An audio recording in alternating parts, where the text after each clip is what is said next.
Welcome to the Festival of Entrepreneurs, recorded live at the NEC in Birmingham. Over the next few minutes, you'll hear from some of the most incredible founders, investors, and business leaders who joined us this year. Okay, ladies and gentlemen, the last talk of today here on the Tech, AI and Marketing stage. Please do come in and grab a seat. The more the merrier. Welcome to the Tech, AI and Marketing stage here at Festival of Entrepreneurs. So we're going to be speaking to another incredible business owner here, someone who has a wealth of knowledge when it comes to all things AI, founder of DataStream, Elliot Fearn. Round of applause, please. Thank you very much. Can you all hear me all right? This is the first time with a handheld, so all good? Brilliant.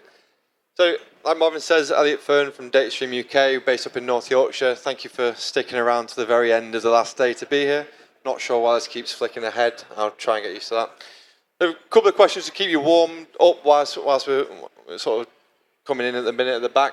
Is anyone sold on the AI dream or the value that we've been hearing the last few years about how valuable AI will be? Are we all drinking the AI Kool-Aid? Is anyone? Yeah, hands, a few hands. Some not so sure. Some very sure. Very keen. No, that's right. Is anyone dubious? Anyone think it's not all it's cracked up to be? Anyone worried that it's overhyped? No? No worries at all. Okay. The reason I want to speak to you today is about what I call the foundations of an AI-ready business. And what I'm starting to see with a lot of businesses is a bit of doubt creeping in. I'm starting to see that Gartner hype cycle that we keep hearing about, that trough of disillusionment creeping in as people aren't getting that value out of the AI investments that they've been promised in the news. They've heard from their friends over some coffees and some beers that AI is going to bring a wave of value to their businesses. We're still yet to see it. And the reason I think that is creeping in is not so much the AI itself, but actually the businesses. I think that businesses need to be doing more to get themselves ready for AI adoption than they currently are. I think a lot of SaaS providers like Microsoft and various others are promising that AI is just as easy as buying the license, getting it plugged in, and you're off to the races. I don't personally think it's that easy. So today I want to go through a few different things on what you should be looking at as business owners, as business leaders, to make sure that any investment into AI is going to offer you as much value as it possibly can. Before I do that, and this slide keeps wanting to click up, so we'll go into it. I want to tell you a bit of a story about electricity when that first came out. I was hearing Piers Linney from Implement AI talk about this yesterday, about the electrification of factories, and how obviously this room today would look very, very different if we didn't buy into electricity when that was first invented and that came around. But businesses didn't when it first came to be.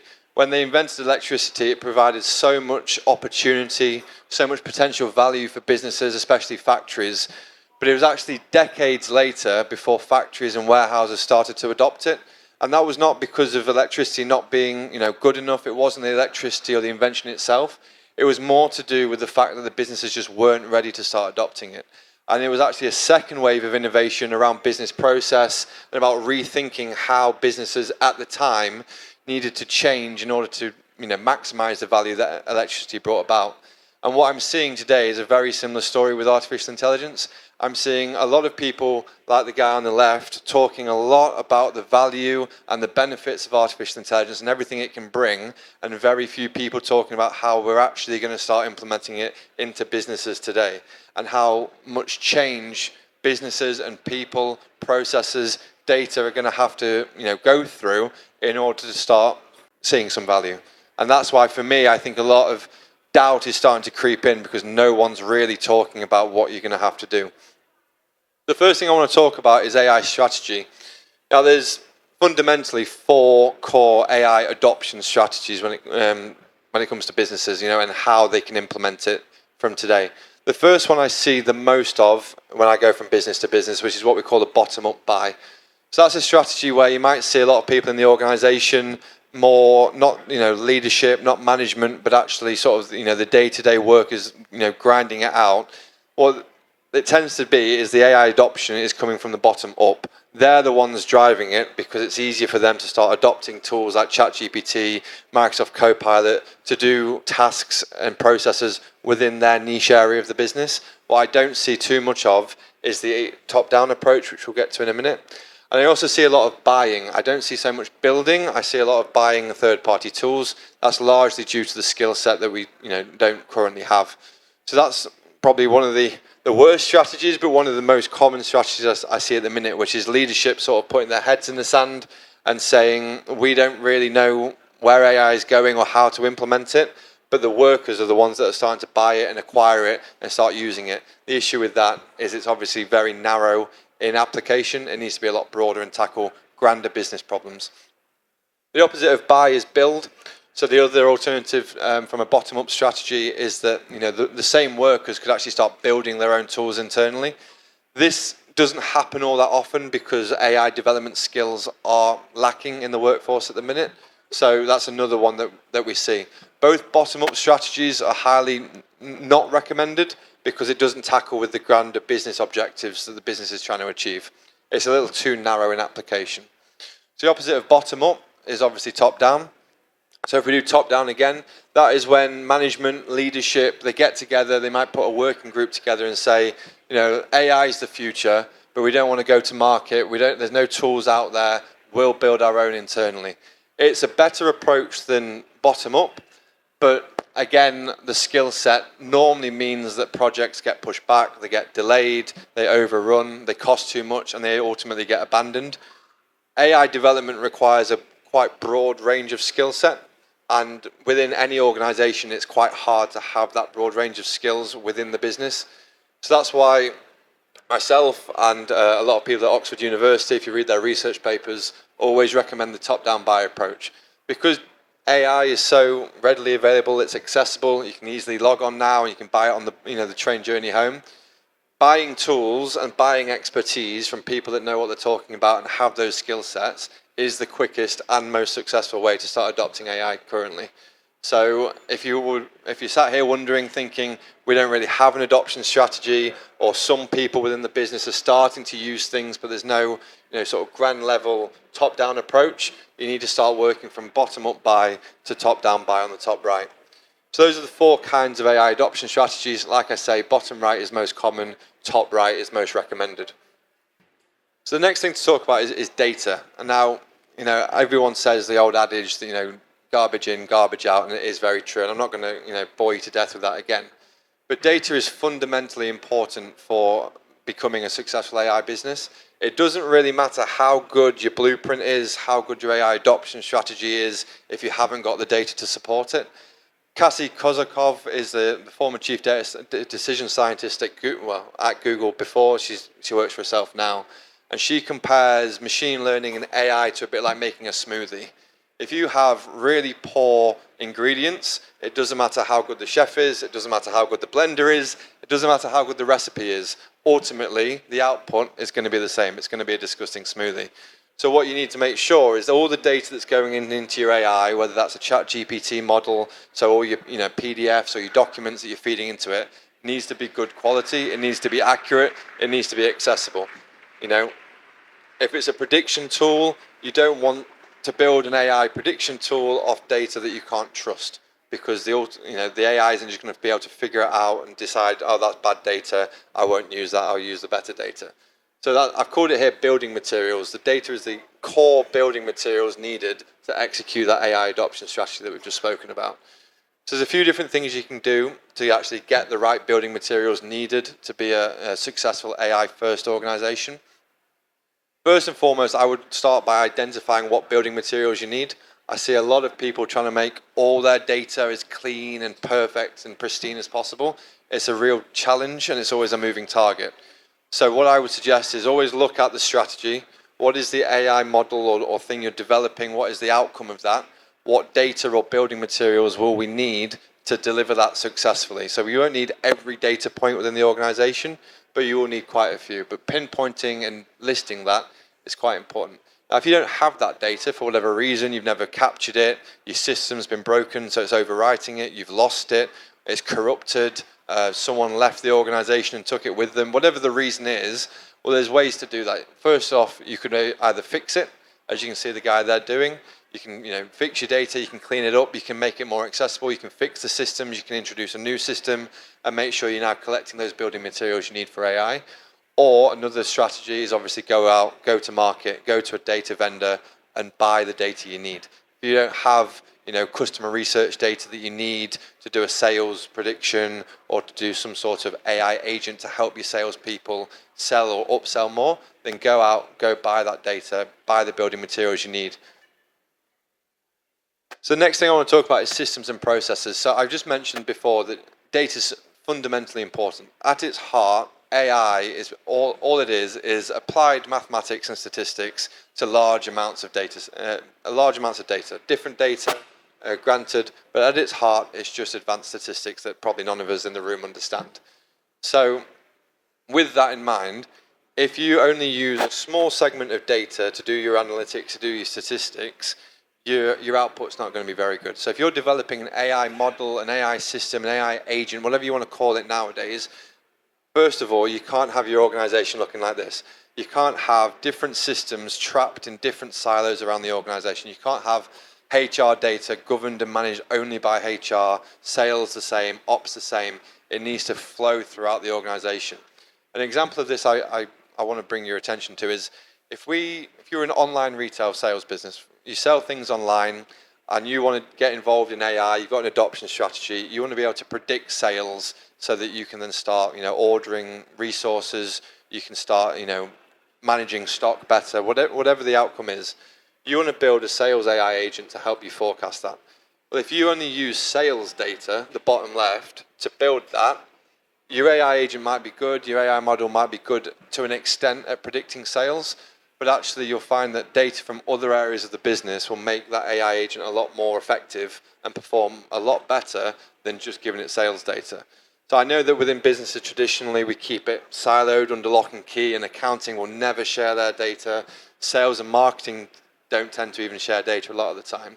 But when it comes to AI agents, we need to change the way we store data within a business. We need to open it up and make sure that we're sharing it, and the organization looks a bit more like this. Data needs to flow through systems, flow through departments, so that that AI agent has access to a wider context to make its performance a lot better. Again, going back to that sales example, I think a sales bot that's predicting future sales would perform a lot better if it knew what marketing activities you had, if it knew what operations were doing, if it knew you were out of stock, if it knew what customer research was saying. All these other things that contribute to sales, which might not be in your sales CRM, will assist your AI in performing sales prediction tasks. So that's why we need to start rethinking how data is stored around the organization and how it flows. So that's another one to consider. The other thing I want to do is basically change people within our organization. We've spoken about AI adoption strategy and changing that. We've spoken about changing data and how we store and manage and capture information and how that flows around the business. The other thing is people. A lot of people are rushing to get the latest tech and implement that, and no one's thinking about the end user. No one's thinking from a socio-technical perspective, do the people have the skill set to either build their own machine learning, but also know when to use it and when not to use it, when AI isn't the right tool for the job. I have a lot of people ask me, can I get AI to clean up my data? And I say, you can clean up your data, but AI is probably not the right tool for it. There are other tools out there. So it's changing perceptions and it's changing attitudes towards it as well. So I just want to, hopefully this video works next. Hopefully that works. A little clip for you.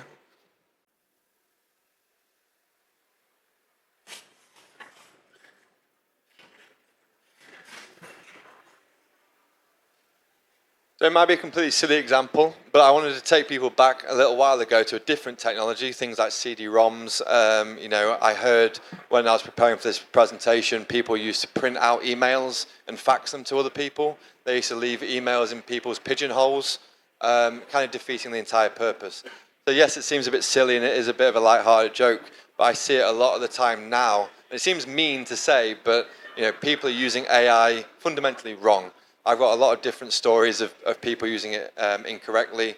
I had a client once, very, very recently, a couple of weeks ago. I needed data out of a system, and they didn't have any way of getting it out of the system. It was stored in a text box. There was no way to extract it, but I needed the data because I needed to do a data join. So I was going to join some data for some analytics, and we were going to present those numbers back to head office, so the board of directors. So he went off. It took him about an hour or two. There was a lot of data to extract. Sent me the list, and I was like, perfect, thank you very much. Went and did the analysis, built all the dashboard. It all looked very good until we realised that some categories were a lot higher than all the other categories. And it just didn't make any sense as to why that would be. So I went back to him and I just sort of said, oh, we did that, but we were quite surprised at the numbers. I said, how did you extract the data? He said, oh, I took a screenshot of the screen and I gave it to ChatGPT and I said, put this in a list, and I sent it to you.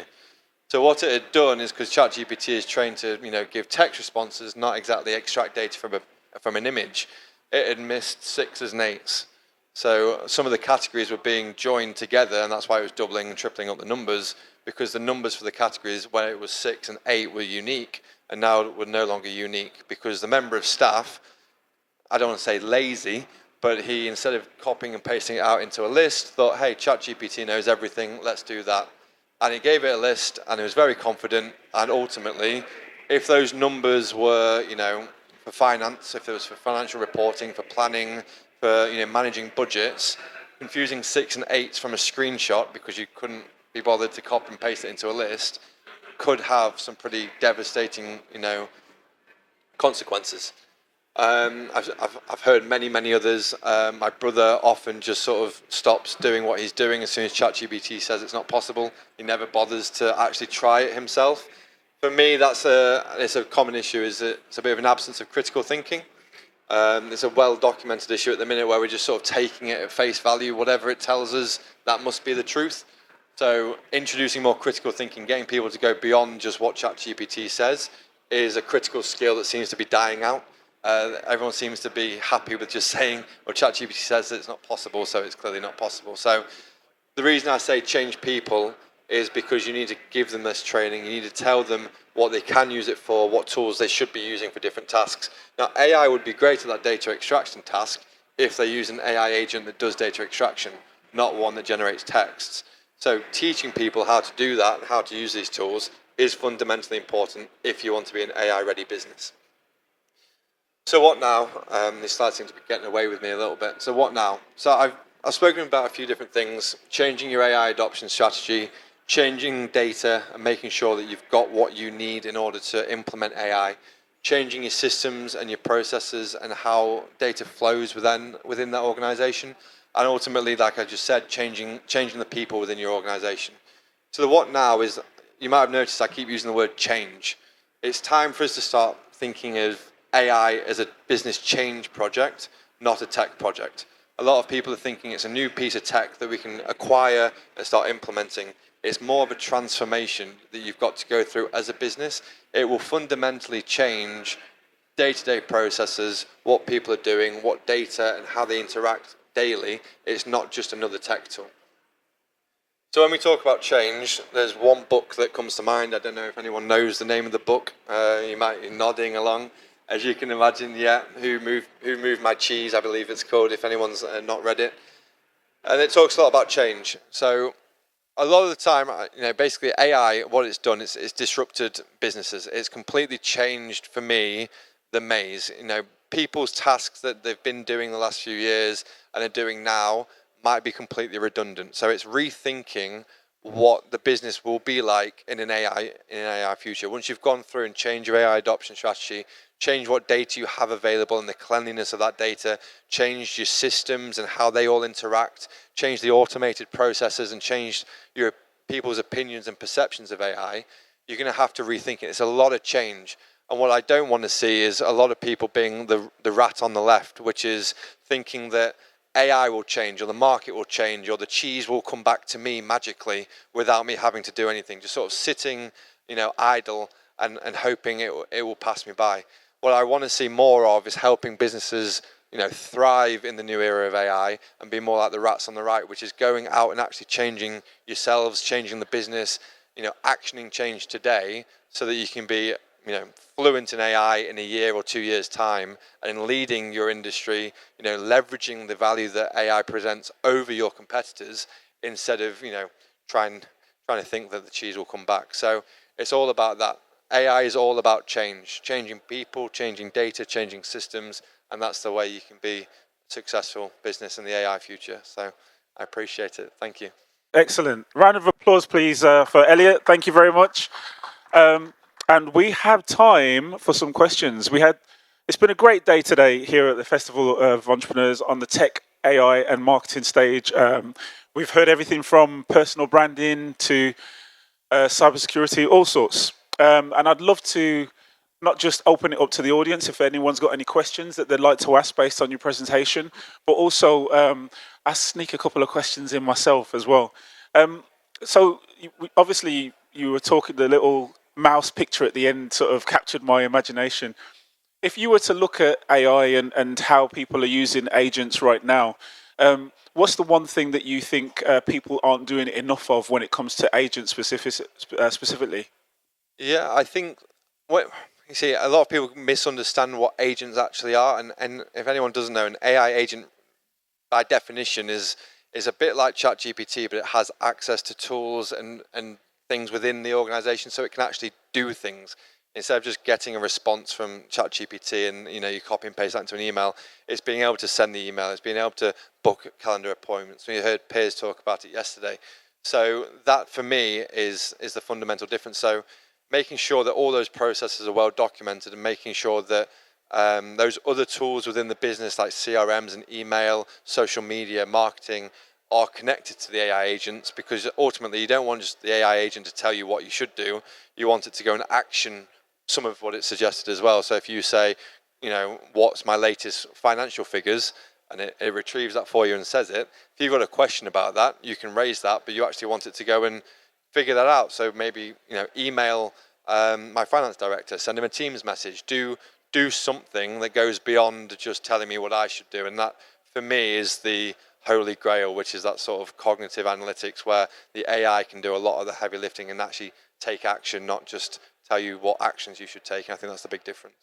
Awesome. And I think for a lot of entrepreneurs, I work as a business coach. I speak to a lot of entrepreneurs as well myself. And a lot of people are, I'd say, not uninformed, but don't really understand as much as I think they should about AI. That's why I'm glad that there's so many people here who are listening to this conversation. But when you look at some of the challenges that your clients come to you with, what are some examples? Because I don't want people in the audience to feel like sort of, oh yeah, I've got this question or this problem or this challenge, but I don't really want to ask the question. So give us some examples of some of the challenges that your clients come to you with. Yeah, for me, it's demystifying it a lot. So, it's not a magic wand. It's not some dark magic that, we can't explain. It is, like I said earlier, it's just very good statistics applied to a lot of data. And that's the missing piece for me with a lot of our clients. They just don't have that data. No data for the last 10, 15, 20 years has ever been created with AI in mind, because it's quite new to businesses anyway. So all that other stuff needs to be curated in a way that AI can use it. And I think that's the biggest challenge, is knowing how to go from where they currently are with the systems and the processes and the lost data and the unclean data, and how they can clean it all up and centralize it, and then get AI to be able to interpret that, because the way AI interprets data is not the way we typically have done. So it's getting them to understand how to get from where they are to where they need to be. Awesome. So I want to make sure that we give everybody here the opportunity to ask you any more questions that they want to, maybe on a one-to-one basis. So I think you're at stand G9, is it? Yeah. G9 just by the expo stage. So awesome. So if you want to catch Elliot again and maybe ask a one-on-one question, head over to stand G9 and speak to him there. So one last round of applause from everyone here. Thank you very much, Elliot. Thanks for watching this special episode from the Festival of Entrepreneurs. Our mission is simple: to help founders and business owners grow faster, think bigger, and take action. And if you were part of the event, thank you for joining us and being part of the community. And if you missed it, don't worry. We'll be back with even more ideas, inspiration, and opportunities to help you take your business to the next level. You can find out more and register for future events at festivalofentrepreneurs.co.uk.